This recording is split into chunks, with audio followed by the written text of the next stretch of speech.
And I take this to heart really, that all happens in God's perfect time. Parang good, bad, we remain steady with our faith, and it works.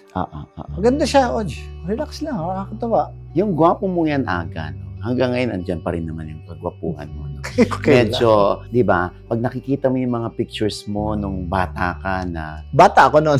oo nga, di ba? Wala ka bang ano na, kailangan ganito ulit ako? Hindi na. Hindi naman yung, Sabi mo lang, payat ako. oo.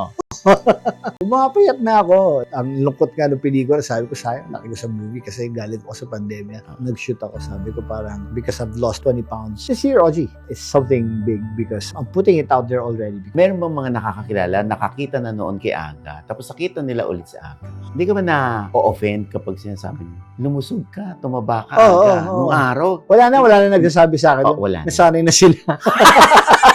Nasanay na sila, malaki ako.